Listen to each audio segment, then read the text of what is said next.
तो hello everyone, कैसे हो आप सब। आई होप एकदम बढ़िया होंगे। एंड आज की जो क्लास होने वाली है इसके अंदर हम कॉम्बिनेशन ऑफ सेल का जो सेकंड पार्ट है उसको कवर करने वाले हैं। जैसा कि आप सभी को पता होगा, जो 12th की फिजिक्स है उसके अंदर हमने जो पार्ट 1 है उसको कंप्लीट कर लिया था, जिसके अंदर हमने सीरीज कॉम्बिनेशन को पढ़ा था। और ये जो है उसी वीडियो का पार्ट 2 है, उसी लेक्चर का पार्ट 2 है, जिसके अंदर हम पढ़ने वाले हैं पैरेलल कॉम्बिनेशन को, कि पैरेलल कॉम्बिनेशन होता क्या है। एंड उससे रिलेटेड जितनी भी जानकारी है जो कि हमारे लिए ज़रूरी होती है, वो सब आज के इस वीडियो के अंदर हम जानने वाले हैं। सो वीडियो को स्टार्ट करते हैं विदाउट वेस्टिंग एनी टाइम।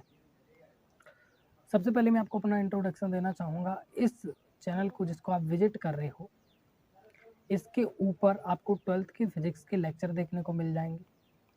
अगर लेक्चर का एक बार आप डिस्क्रिप्शन चेक करोगे तो वहाँ पर आपको उसके नोट्स देखने को मिल जाएंगे, पूरे हैंड रिटन नोट्स। और इस वक्त आप चैप्टर 3 को पढ़ रहे हो और उसके डिस्क्रिप्शन में जाकर आप उन नोट्स को डाउनलोड करते हो तो वो आपको डिजिटल नोट्स देखने को मिलेंगे, जो कि बिल्कुल फ्री होंगे। एंड सभी लेक्चर बिल्कुल फ्री हैं। इसके अलावा और भी बहुत सारे बच्चे होते हैं जो कि क्लास 11th में होते हैं, या क्लास 12th, या नीट की प्रिपरेशन कर रहे हैं, या JEE की प्रिपरेशन कर रहे हैं। देन उस वक्त उनको नोट्स की ज़रूरत होती है। कुछ बच्चे होते हैं जो हिंदी मीडियम के होते हैं, और कुछ बच्चे जो होते हैं वो इंग्लिश मीडियम के होते हैं। तो इंग्लिश मीडियम और हिंदी मीडियम, इनके अगर आपको नोट्स चाहिए वो भी टोटली फ्री और काफ़ी अच्छे तरीके से लिखे हुए हैंड रिटन नोट्स, देन उसके लिए हमारा एक टेलीग्राम ग्रुप है जिसकी लिंक आपको डिस्क्रिप्शन में देखने को मिल जाएगी। और जो भी मैं बोल रहा हूँ यहाँ पर मे भी पॉसिबल हो मैं लिंक अभी प्रोवाइड ना करा पाऊँ आपको, देन आपको कुछ नहीं करना, हमारे चैनल के ऊपर विजिट करना है और हमारी जितनी भी पुरानी वीडियो है उनको जाकर एक बार आपको चेकआउट कर लेना है। हमारी जितनी भी पुरानी वीडियोज अपलोडेड है उनके अंदर आपको सारा कंटेंट देखने को मिल जाएगा, और डिस्क्रिप्शन में लिंक भी देखने को मिल जाएंगी सभी की। ओके। और भी अगर आपको कोई जानकारी चाहिए तो आप चैनल पर विजिट कर सकते हो। ना आज का जो हमारा टॉपिक है वो है कॉम्बिनेशन ऑफ सेल। ये लेक्चर हिंदी में होने वाला है। तो कॉम्बिनेशन ऑफ सेल यानी कि सेलों का संयोजन।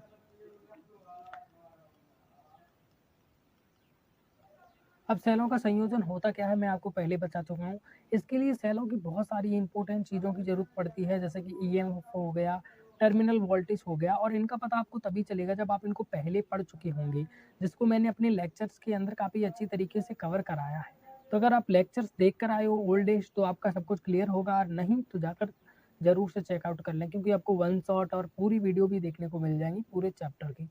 इसके अलावा सेलों के संयोजन के अंदर श्रेणी क्रम संयोजन और समांतर क्रम संयोजन, ये दो तरीके का संयोजन होता है, जहाँ पर हम श्रेणी क्रम को कंप्लीट कर चुके हैं। एंड आज का जो हमारा टॉपिक है वो है समांतर क्रम संयोजन। नाउ ये समांतर क्रम संयोजन होता क्या है, पूरा प्रोसेस इसी वीडियो में जाने वाला है। ओके। तो काफ़ी अच्छे तरीके से आपको समझना है। देखो, श्रेणी क्रम में होता क्या था, ये हमारे पास एक सेल है, ठीक है। ये हमारे पास एक सेल हमने ले लिया। अब ये एक सेल किसी तार से मैंने अटैच किया। अब उसी तार से मैंने एक और सेल को अटैच कर दिया, या एक परपथ के अंदर ये जो एक वायर्स जा रहा है इसके अंदर मैंने दो सेलों को अटैच कर दिया, या दो से ज़्यादा सेलों को अटैच कर दिया, यानी उनको जोड़ दिया। क्या किया? जोड़ दिया। तो आप देखोगे ये जो सेल है, सेल ए नाम दे देता हूँ इसको, और ये सेल बी नाम दे दिया, ठीक है। पहला सेल ए है, दूसरा सेल बी है।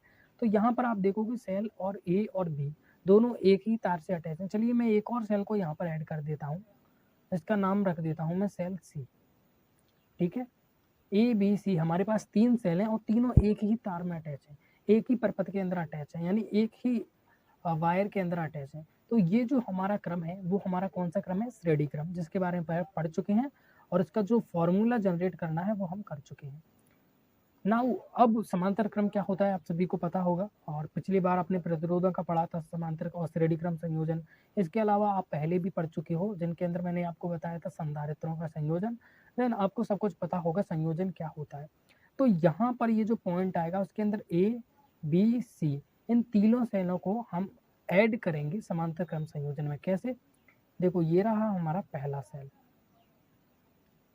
ये रहा हमारा दूसरा सेल, और ये रहा हमारा तीसरा सेल। तो ये हमारे तीन सेल हो गए, और इन तीनों सेलों को हम कौन से क्रम में ऐड करने वाले हैं इस बार? तीनों सेलों को हम ऐड करने वाले हैं समांतर क्रम में। समांतर क्रम में कैसे ऐड किया जाता है इनको? इनके बिंदु सेम कर दिए जाते हैं। वो कैसे, अभी आपको पता चलेगा।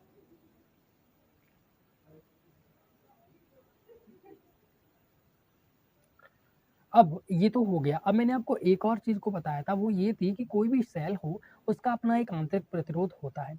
उसको भी मैं यहाँ पर दर्शा देता हूँ। ये सेल रहा हमारा, अब इस सेल का एक आंतरिक प्रतिरोध मैंने ये बना दिया। ये रहा सेल, इसका आंतरिक प्रतिरोध, ये रहा सेल, इसका आंतरिक प्रतिरोध, और इस सर्किट को कुछ इस तरीके से ऐड कर लिया। तो देखोगे तो ये भी एक ही तार में अटैच है, ये रहा, ये रहा। लेकिन ये 3 सेक्शन में डिवाइड हो गए, 3 पार्ट के अंदर डिवाइड हो गया वही तार, और बाद में फिर से जुड़ गया। तो ये फिर कौन सा सर क्रम हो गया हमारा? तो सर ये हमारा जो हो गया समांतर क्रम संयोजन हो गया। ठीक है, अब ये सेल ए बी सी नाम दूं, ए बी सी, तो हमारे 3 सेल हो गए, सिंपल सी बात है। और ये समांतर क्रम में ऐड हो गए, कौन सा क्रम में? पैरेलल कॉम्बिनेशन, यानी कि समांतर क्रम। ओके, अब यहाँ पर याद रखने वाली बातें क्या है, उनको एक दफा देख लो। ये सेल है, तो हर सेल का एक विद्युत वाहक बल होता है, ईएमएफ होता है, जिसे ई से दर्शाते हैं। तो ये सेल ए है, मान लीजिए इसका विद्युत वाहक बल है E1। आई थिंक ये विजुअल नहीं होगा ठीक से, तो कलर मैं चेंज कर लेता हूँ एक बार।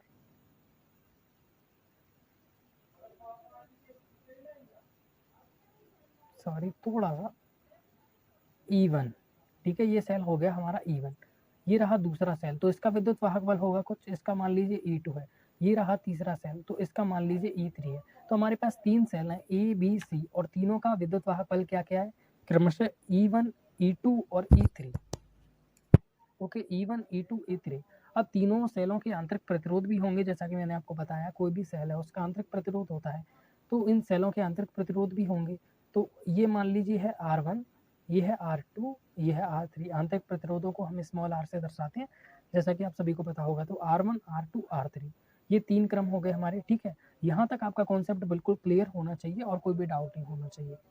अब यहाँ पर एक और पॉइंट मेरे को आपको बताना है। ये बिंदु है हमारा ए, और ये बिंदु है हमारा बी। अब ए से बी के बीच का विभवांतर, ए से बी के बीच का विभवांतर मान लीजिए यहाँ पर कितना है? V है। ठीक है, ए से लेकर बी के बीच का विभवांतर मान लीजिए आप B है। ओके, अब यहाँ तक फंडा आपका बिल्कुल क्लियर है, तो सबको समझ में आएगा। मैंने आपको सूत्र क्या बताया था? E = V + के IR, बताया था कि नहीं? ये सूत्र मैंने आपको पिछली वीडियोस के अंदर भी बताया था ना। अब यहाँ पर अच्छी तरीके से ध्यान देने वाली बात क्या है? E = होता है V + के IR। यहाँ पर अगर मैं विद्युत धारा को प्रवाहित करता हूँ इस रास्ते से,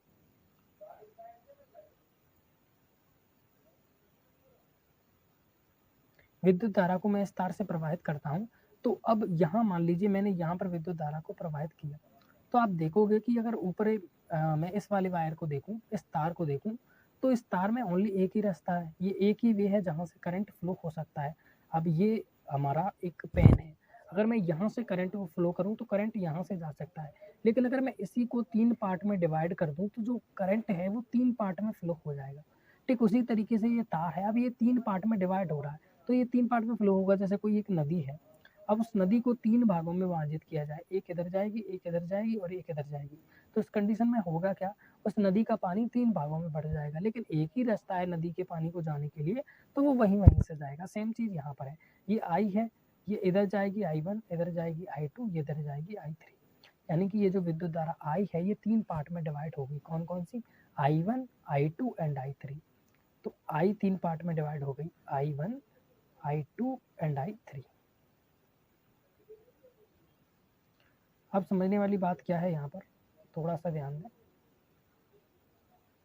देखो, E = होता है V + के IR। इस पॉइंट को आपको क्लियर कर लिया।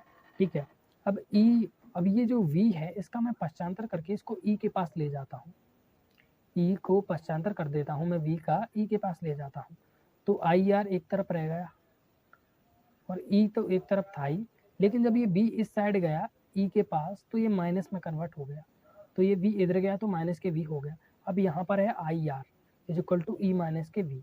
तो अब मैं क्या करता हूँ, ये जो भाई साहब R है, यानी कि आंतरिक प्रतिरोध है, इनका भी पश्चांतर कर देता हूँ, तो ये इधर जाएंगे तो बटे में कन्वर्ट हो जाएंगे, या फिर मैं डिवाइडिंग फॉर्म में कन्वर्ट हो जाएंगे। सिंपल सी लैंग्वेज में बोलूँ तो I = E- के V बटा R, E- के V बटा R।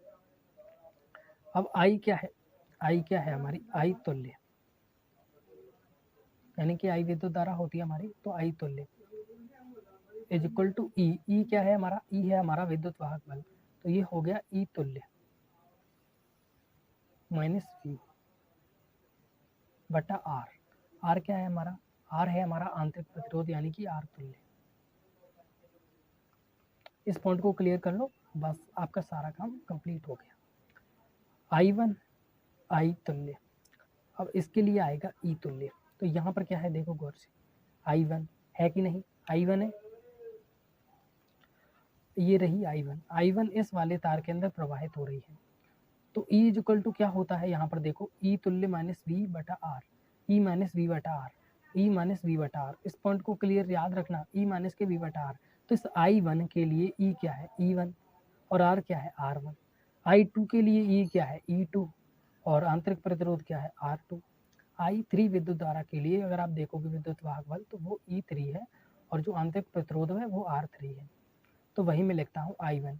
इसके लिए ये जो ई तुल्य है ये रहेगा E one, I is equal to E minus के वी आर। तो आई वन के लिए ई वन हो गया माइनस वी, आंतरिक प्रतिरोध आर वन। एक और बार मैं आपको क्लियर कराता हूँ, ये रही विद्युत धारा आई वन, ये इस तार से प्रवाहित हो रही है, इस वायर से प्रवाहित हो रही है, और इसका विद्युत वाहक बल है ई वन, आंतरिक प्रतिरोध है आर वन, और ये जो सेल है हमारा सेल ए, ये ए से बी के बीच में स्थित है, ये रहा ए, ये रहा बी, और ये इसी के बीच में स्थित है। तो ए से बी के बीच का विभवांतर वी है, राइट, ए से लेकर बी के बीच का विभवांतर क्या है, बी है। तो यहाँ पर ई वन हो गया, वी रहा, आई तो आता नहीं है, आर वन हो गया। पॉइंट को मैं एक और बार आपको क्लियर कराता हूँ, यहाँ पर है आई टू यानी कि विद्युत धारा। ओके, अब आई तुल्य इक्वल टू क्या होता है, ई तुल्य। ई क्या है हमारा विद्युत वाहक बल, और यहाँ पर हम आई टू का सूत्र निकाल रहे हैं, तो आई टू जा रही है इस तार से प्रवाहित होकर, तो इसके लिए विद्युत वाहक बल क्या है, ई टू, जो कि आगे लिखा है। फिर आता है माइनस, तो माइनस लगाया, फिर है यहाँ पर वी, तो वी लगा दिया। क्यों, क्योंकि इस तार का देखोगे तो ये ए से बी के बीच में स्थित है, और ए से बी के बीच का विभवांतर बी है, तो इसके यहाँ पर भी बी आ गया। फिर है आर तुल्य, आर तुल्य यानी कि आर आंतरिक प्रतिरोध होता है यहाँ पर, तो इस आई टू के लिए आंतरिक प्रतिरोध क्या है, R two, sorry R two आएगा यहाँ पर।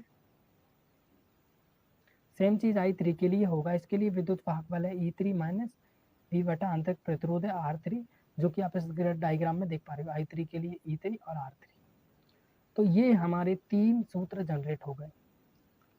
अब आई तुल्य, आई तुल्य, किसी भी चीज में तुल्य लगा है, तो तुल्य का मतलब क्या होता है, तुल्य अर्थात होता क्या है, तुल्य का मतलब है किसी भी चीज का अगर आप कॉम्बिनेशन करोगे, किसी भी चीज को अगर आप जोड़ोगे, तो जो टोटल रिजल्ट है वो तुल्य है। तो यहाँ पर है हमारा क्या, आई तुल्य।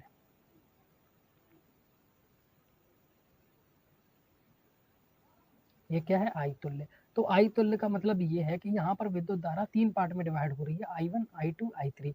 अगर इन तीनों को जोड़ा जाए, अगर तीनों को प्लस कर दिया जाए, तो ये बराबर होंगे इस आई के, राइट। यहाँ पर तो कोई दिक्कत नहीं है ना, प्लस आई के बराबर होंगे। तो ये जो आई है, आई तुल्य है, यही हमारा क्या कहलाता है, आई तुल्य। तो आई किसके बराबर है, I one plus I two plus I three. तो यहाँ पर मैं लिखूंगा I is equal to I one plus I two plus I three. जैसे कि कोई नदी है ये, अब इसका पानी तीन पार्ट में डिवाइड हो गया कुछ इस तरीके से, देख रहे हो, ये नदी आई और इसका पानी तीन पार्ट में डिवाइड हो गया, ऐसे ऐसे एंड ऐसे। तो इसका मतलब क्या हुआ, इसका मतलब ये हुआ कि इस नदी का कुछ पानी इधर गया, कुछ पानी इधर गया, कुछ पानी इधर गया।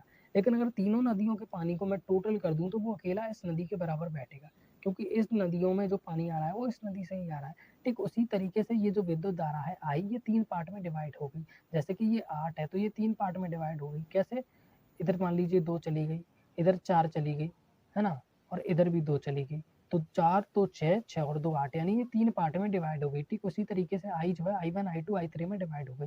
लेकिन अगर 2 और 4 6, 6 और 2 8, अगर इन तीनों को टोटल कर दिया जाए तो 8 मिलेगा।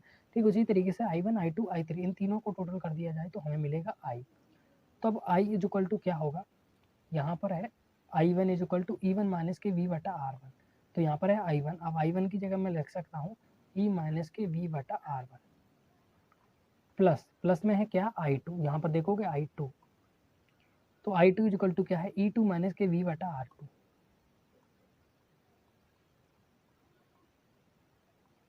प्लस के आई थ्री। यहाँ पर क्या है I3 is equal to E3 minus के V बटा R3।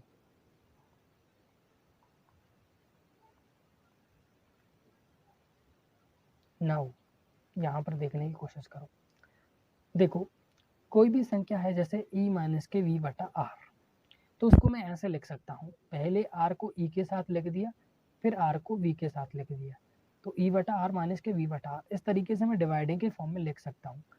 फॉर एग्जाम्पल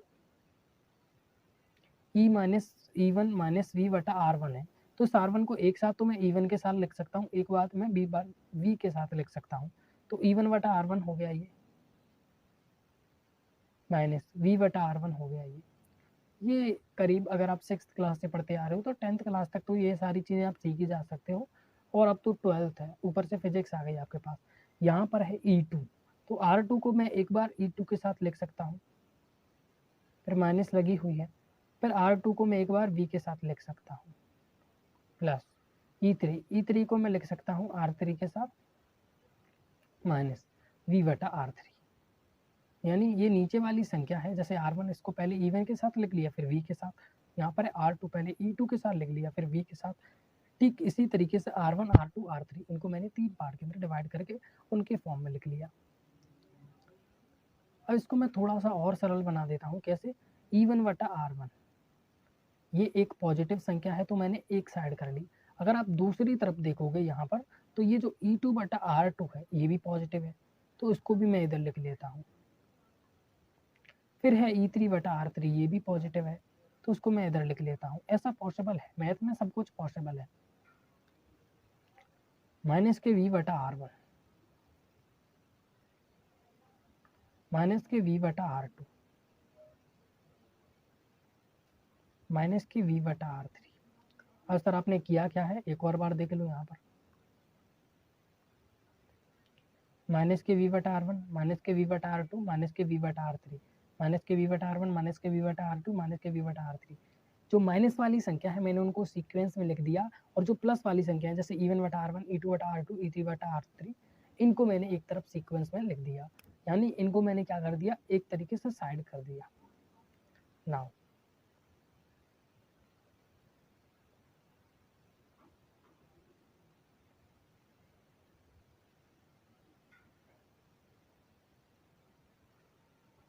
थोड़ा सा इश्यू आ जाता है कभी कभी।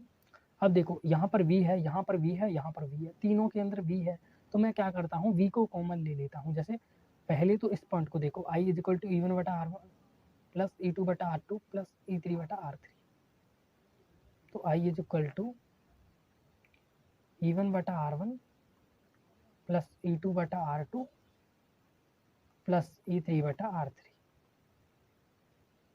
अब यहाँ पर है माइनस के V बटा R1 माइनस के V बटा R2 माइनस के V बटा R3, तो इन तीनों में से मैंने V को कॉमन ले लिया, तो बचा क्या, 1 बटा R1 1 बटा R2 1 बटा R3, ऊपर का V वो तो कॉमन आ गया।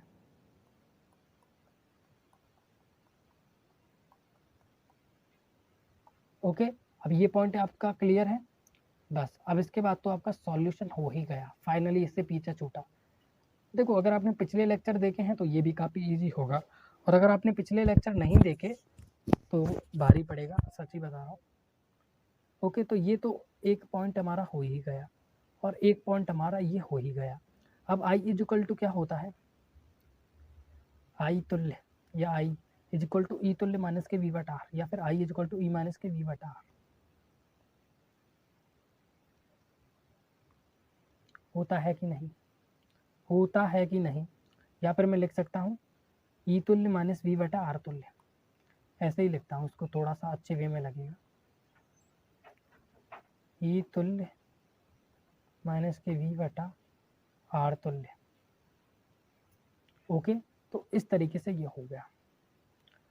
थोड़ा सा और सिंप्लीफाई करूँ इसको, ई तुल्य, मैंने आपको क्या बताया, जो नीचे की संख्या है उसको एक बार इसके साथ लिख लो, एक बार इसके साथ लिख लो, ऐसा पॉसिबल है। तो ई तुल्य बटा आर तुल्य हो गया ये, माइनस वी बटा आर तुल्य हो गया।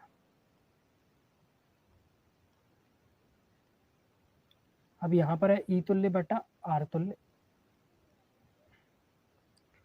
माइनस इधर से v कॉमन ले लिया तो कोष्टक में बचा 1 बटा आर तुल्य। ठीक है, यहाँ तक का अगर आपका पॉइंट क्लियर है तो बस सॉल्व हो गया। यहाँ पर देखो,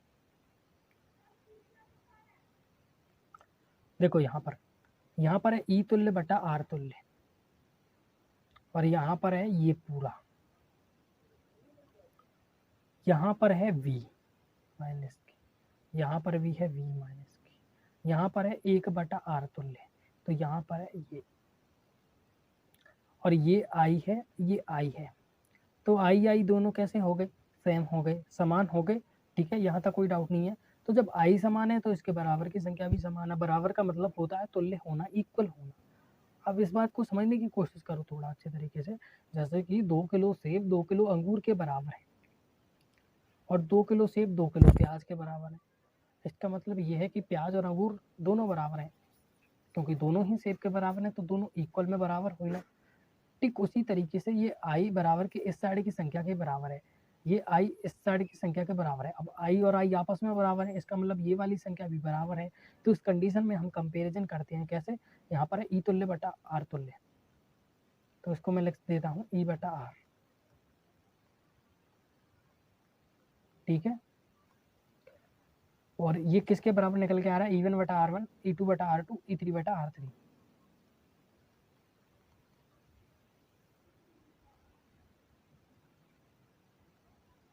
फिर ऊपर देखो माइनस के v है, माइनस के v है, इसमें तो कोई डाउट ही नहीं है। लेकिन यहाँ पर है 1/r तुल्य, जबकि यहाँ पर है 1/r1, 1/r2, 1/r3, तो ये इक्वल है। इसका मतलब ये 1/r तुल्य, ये 1/r1 plus 1/r2 plus 1/r3 इनके इक्वल है।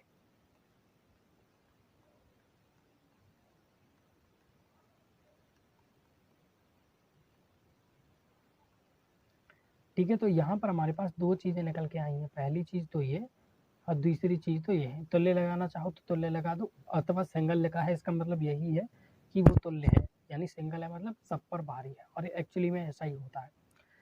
तो ये हमारे दो आंसर निकल के आए, जो न्यूमेरिकल में काफ़ी ज़्यादा हेल्प करेंगे, और हो सकता है आपके बोर्ड एग्जाम में भी पूछे जाए। तो कम से कम 3 नंबर तो आपको ये ईजिली दे देगा, और अगर आप पर मेहमान है, भगवान मेहरबान है, तो आपको 4 नंबर भी मिल जाएंगे। अब पूरा प्रोसेस मैं एक बार दोबारा बता देता हूँ, क्या क्या हुआ था, क्या क्या नहीं हुआ यहाँ पर।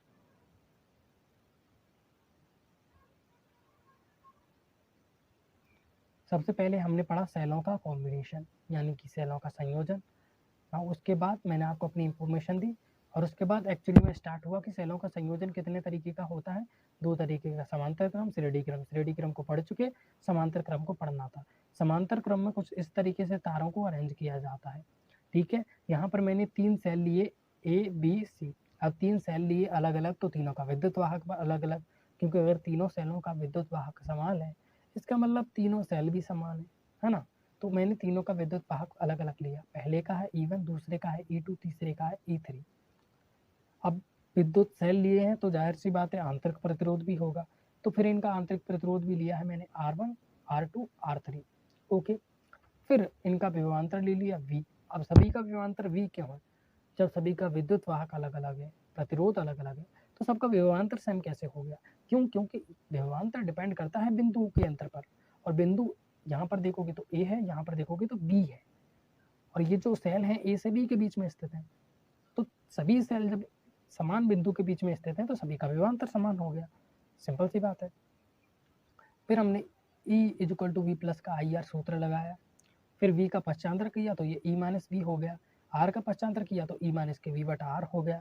फिर I1 का सूत्र लगा के यहाँ पर I1 = E1 माइनस के V बटा R1, I2 = E2 माइनस के V बटा R2, और I3 = V माइनस के, सॉरी जो भी है उसके बाद तो सिंपल सा प्रोसेस है जो कि आपको पता ही होगा। और आज के लिए बस इतना ही। चलिए मिलता हूँ आपसे किसी नेक्स्ट वीडियो में, तब तक के लिए good bye and thank you. I hope आज मेरी वॉइस क्लियर आई हो।